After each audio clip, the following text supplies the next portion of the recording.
a quick disclaimer. Apparently, the entire state of Pennsylvania is sold out of Buffalo Trace. Mm-hmm. Can't find it. None to be had. And we basically announced it in last week's show because we assumed Buffalo Trace would not be a hard thing to find. It's pretty widely available. We were wrong.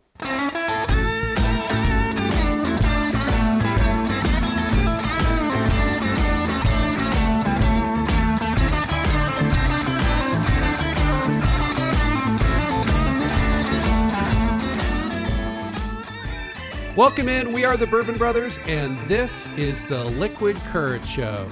Ken, it is officially winter. It's cold outside, which for me means low 60s. I think it's a fair bit colder for you, but it's the perfect weather for a little whiskey and Sons of Anarchy. Wouldn't you agree? I would definitely agree. It is really bone-chilling cold outside, so looking forward to this.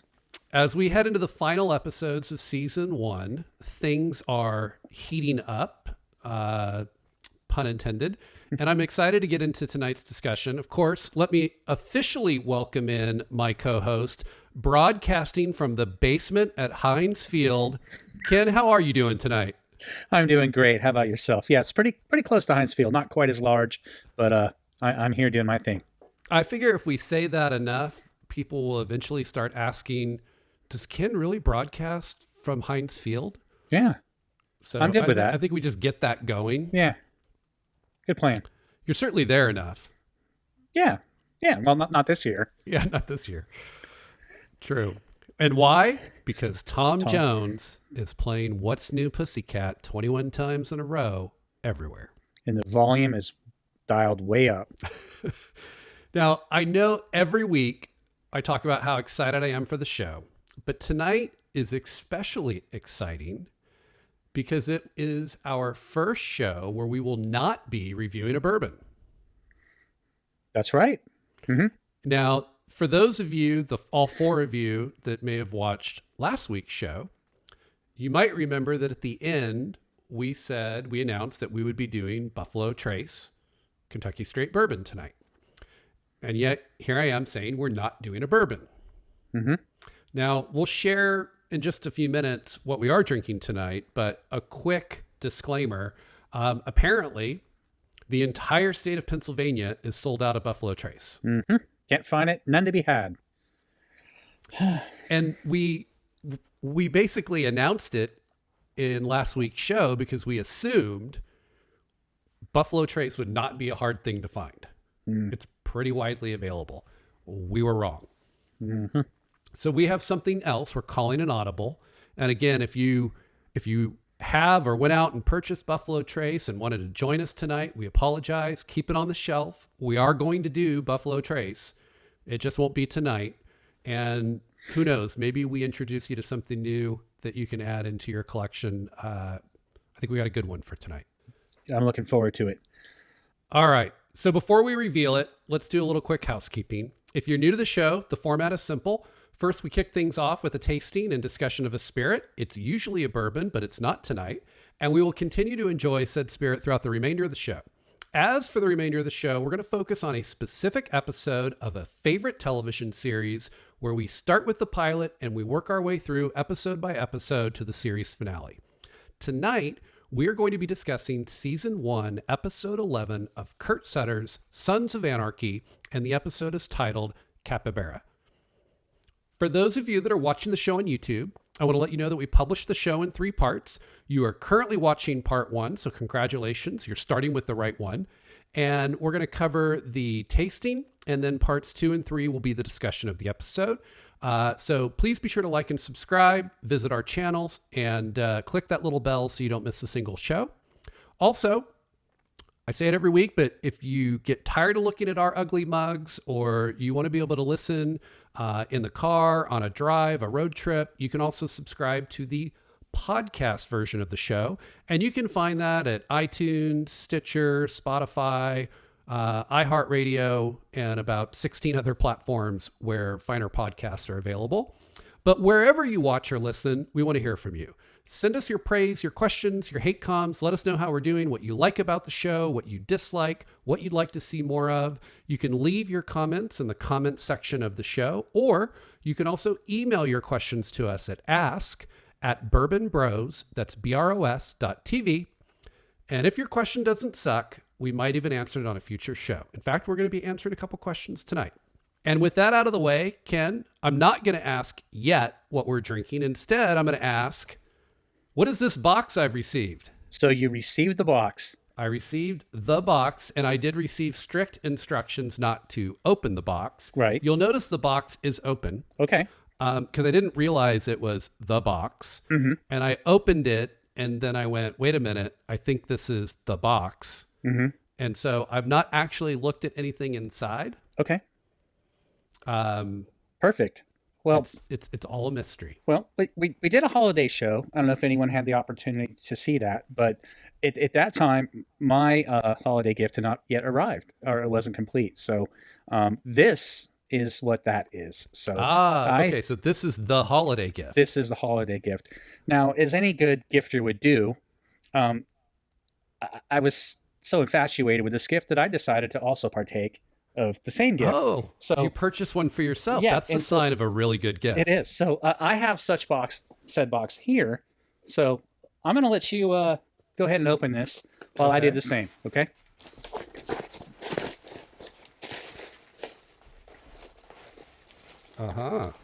Okay. It feels like glass. I think you're on the right track.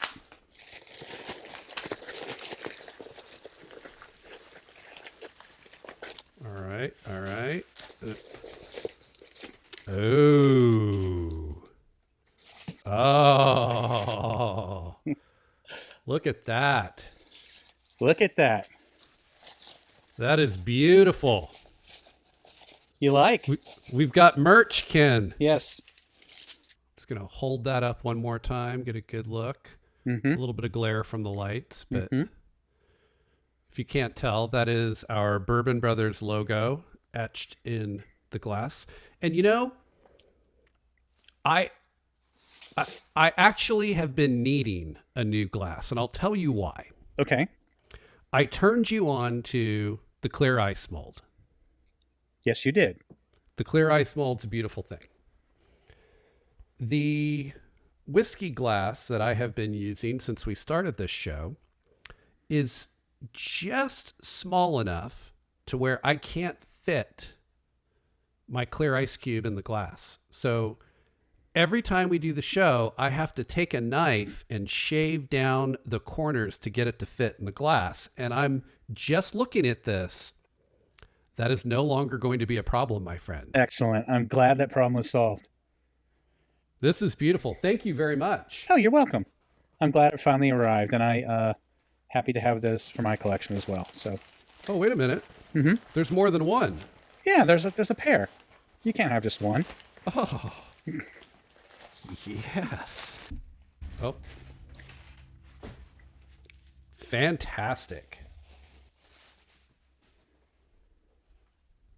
There you have it. Okay. Beautiful. Thank you. Yeah, you are welcome. So with that said, how about we introduce the beverage that we selected for this week to replace what cannot be obtained in Pennsylvania currently? Yeah. So what is the non-bourbon we're drinking tonight, Ken? Well, the non-bourbon that we're going to be drinking is Bernheim Original. It's a wheated whiskey. Bernheim Original Wheated Whiskey. So do me a favor and put on a nice display of that bottle for all four of our fans that are watching. So all four of our fans, this is what we will be partaking in. I've had this for a while. I haven't opened it. I've been saving it, and we'll be opening it tonight. So for better or for worse, Ken, you're probably going to hate me for all of the bottles you're going to have to open for the sake of this show. Yeah, you know, it's hard for me to open such a work of art like this. I mean, this is how it came. You know, I mean, yeah, and the cap and the way that they cover the top of it, it's classy. I like it. Yeah, it is. It's got a little tag on here. You can read about probably The distillery and the drink. Well, Now, I'll leave that for a later time. although technically not a bourbon, and we'll talk a little bit about why, um, it is a whiskey, and I'm a big fan of this one, so I'm glad we're doing it. Why don't you start getting that open so we can get to drinking said whiskey? And while you do, I'll go through kind of the quick facts on this. So again, as you said, it is the Bernheim Original Wheat Whiskey. I believe the price point's about 25 to 30 bucks. Sometimes you can get it on, I think I found it on sale for about 22 bucks. Classification, it is a wheat whiskey. This comes out of Heaven Hill, which we featured Does some it? of their other bourbons. So this is out of Heaven Hill Distillery. Release date's ongoing, 90 proof whiskey. It's been aged 7 years. Wow, it smells really good.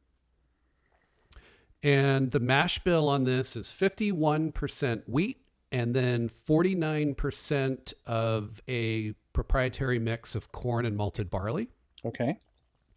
And on the website, the way they explain this whiskey is Bernheim Original Kentucky Straight Wheat Whiskey is the first truly new variety of American straight whiskey introduced since Prohibition.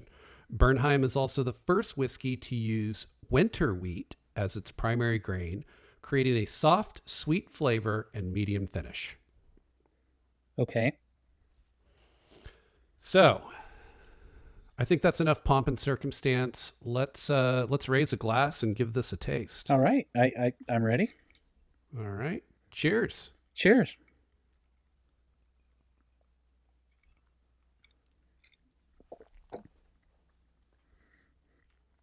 Definitely a smooth finish. That's really nice. That's full bodied all around. That's really work of art. It and it's interesting. You definitely get a different flavor profile than a lot of the bourbons that we've been reviewing on the show. But in terms of finding something that won't break the bank and it changes things up, it's both very good and it's an interesting and different flavor profile, but it's fantastic. Oh, it's great. And I know you tend to prefer bourbons with a higher corn ratio in the mash bill. The wheat obviously also provides a bit of a sweeter profile that comes through on this. You can definitely taste that sweetness. I noticed it's still sweet. It's still very sweet.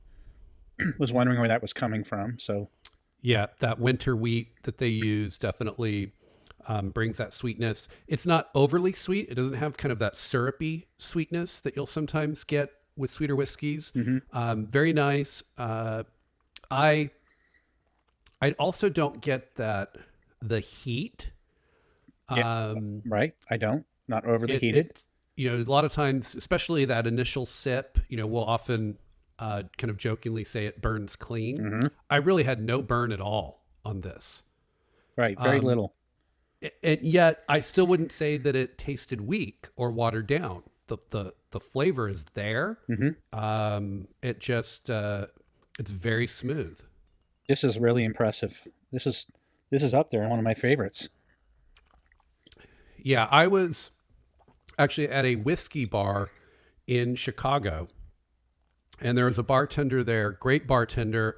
I was asking if they had some specific bourbons, and I think through some of the questions I was asking about bourbons that they had there, I think his assumption was that I knew a little something about bourbon. And so he started pulling things out for me to try.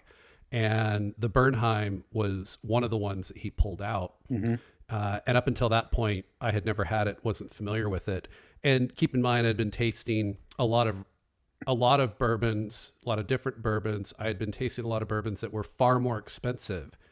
And the moment I tasted the Bernheim, it was noticeably striking in how good it was. And And he said, and yeah, it's, you know, you can get it for 25 to 30 bucks. And that's when I immediately went and bought one. And that was when I immediately texted you with a photo and said, go find this and buy it. You won't be disappointed. Well, the flavor profile is incredible. I thank you for the recommendation. I'm going to enjoy this tonight. And if any of our 4 fans that might be watching, if you're not familiar with this, definitely look for it, pick it up. Would love to have you leave your thoughts in the comments, but I don't think you'll be disappointed. A little bit of background and history as we, you know, to use as an excuse to sit here and enjoy a little bit more Bernheims. The name Bernheim comes from the Bernheim Distillery in Louisville, Kentucky. Wheat whiskey was actually the original whiskey of the United States. There were hundreds of distilleries in New York State long before kind of the whiskey rebellion and bourbon fad kind of took over. The use of corn and the advent of bourbon was something that happened long after the wheat and rye whiskey had taken root in American culture. So it's actually older than bourbon. And unlike rye whiskey, wheat whiskey did seem to die out as a category until recently, and it's kind of been seeing a resurgence. So the rye whiskeys have kind of had that staying power and have always been around, but the wheat whiskeys kind of went away and recently have come back. And as we're sitting here tasting it, I'll give you a description, and I'm interested to get your take. I find this to be very true. It says that wheat gives the whiskey a softer taste than bourbon, and the wheat whiskey has sweet aromas of vanilla and honey, along with some flavors of toffee, berries and spice with a little bit of fresh mint, is kind of how they describe the flavor profile. I don't know if I necessarily get all of that, but I will say it definitely has a softer taste than bourbon. I would say it's softer. I taste the vanilla, the toffee. I don't pick up the berries, not even the mint so much, but yeah, I'll trust them on that. Yeah, I don't think my palate is quite sophisticated enough to pick that up either. This is now a 7-year-old whiskey, and they only started releasing the 7-year Bernheim a few years ago, back in 2014. So when Heaven Hill first started getting back into wheated whiskey and they launched the Bernheim, it was not a 7-year-old, but they've now had enough age to where they could go into a 7-year. And I believe that's what they're offering now. And although it's made with wheat, corn, and malted barley, right, all grain, it is gluten-free. Is it? Which I found interesting. Well, this is great. My mother-in-law might like that because she's all about gluten-free. So, well, there you go. So let me ask a question. What makes this particular Bernheim wheated whiskey different than other wheated whiskeys or bourbons? Okay, so yes, I don't know that we've actually featured one on a show yet, but we've obviously seen and have run across wheated bourbons. Actually, we did. Larceny is a wheated bourbon, and we reviewed that on the show. Show number 6, as a matter of fact. So the difference between a wheated bourbon like a Larceny, and now that we're saying that, I do get a little. There is some familiarity between Bernheim and Larceny. There's some similarities there, now that you mention it. But Larceny, even though it is a wheated bourbon, it still meets all of the requirements to be a straight bourbon whiskey, meaning 51% corn. That's right. Even though it is considered a wheated bourbon, it is still using 51% corn. And then they substitute, obviously, a smaller amount of wheat in place of rye, whereas a wheated whiskey, like the Bernheims that we're drinking tonight, is 51% wheat. Okay. So they've actually, so instead of the main ingredient being corn, this is actually, the main ingredient is wheat, which is why it does not classify as a bourbon. Okay, gotcha. It is instead a wheated whiskey. Okay. There you have it. So before we kind of move into our discussion of Sons of Anarchy, should we hit the old mailbag with a couple of questions that didn't suck? Yeah, let's do it, as long as they don't suck. All right. So the first one is actually a great question, and it is a question that has prompted a change in how we publish the show. So Matt W asks, I've been watching every show on YouTube. Thank you, Matt. Matt's obviously one of the coveted four. So I've been watching every show on YouTube, but the explanations at the beginning of every show is getting a bit repetitive. Are these still necessary? Now, that's an excellent question. Great question. And I'm going to be honest, Matt, it's getting a little repetitive doing the explanations at the beginning of every show. But we never know when fan number 5 may discover us, and we don't know what show it'll be. And we do think our format is unorthodox enough to require a little bit of context. So we do think having that explanation for somebody that is new to the show is helpful, but we get it. If this is the 11th Liquid Courage show that you're watching, I get you don't want to have to go through that again. You already know the drill. So what we've done is added to every video, including the ones that we've already published. We've made this retroactive, where you can skip the opening, which is the splash screen of the Bourbon Brothers and the Liquid Courage show with the music. You can skip that and get right to us talking. And you can skip our introduction and explanation and jump right to our discussion. So if you're already familiar with the show and you want to skip all of that, you now have the ability to do so. You'll see that in the timeline of the video. And if you go into the detailed description of the video, you'll see links to skip those sections. And again, apology to those of you that are listening to the audio version of the podcast. I don't have a way to do that with the podcast version of the show yet. And if I figure out a way to do so, I will let you know. But for those watching the show on YouTube, you can now skip those introductions and explanations. Great answer. So thank you, Matt, for not only the question, but bringing it to our attention so that we could actually address it and make it a little easier for you to watch the show. Right.